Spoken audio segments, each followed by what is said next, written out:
What's up aujourd'hui, nouvelle vidéo, présentation d'une tablette pas chère pour Noël.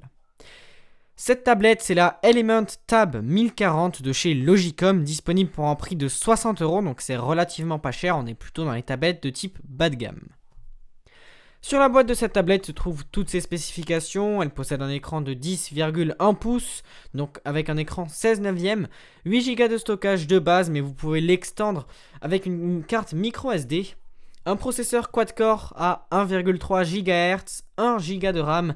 Elle possède aussi deux caméras, une à l'avant, une à l'arrière. Bon, autant vous dire que vous ne ferez pas forcément de belles photos avec. Et pour finir, elle tourne sous Android 4.4, donc Android KitKat.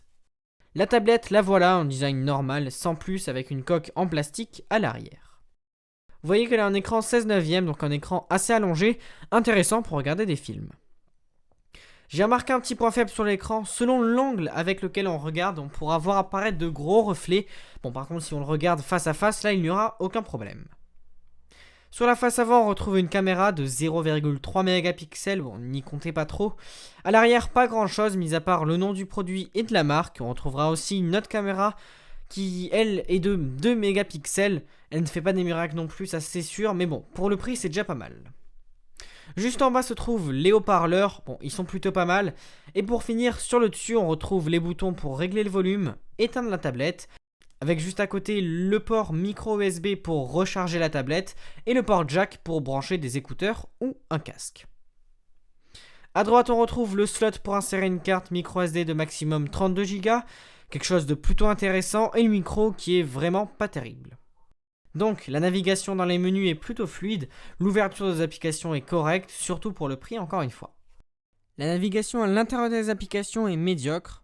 En fait, tout dépend dans quelle application vous êtes. Avec des applications comme YouTube, Facebook, vous n'aurez pas beaucoup de problèmes si ce n'est quelques petits lags.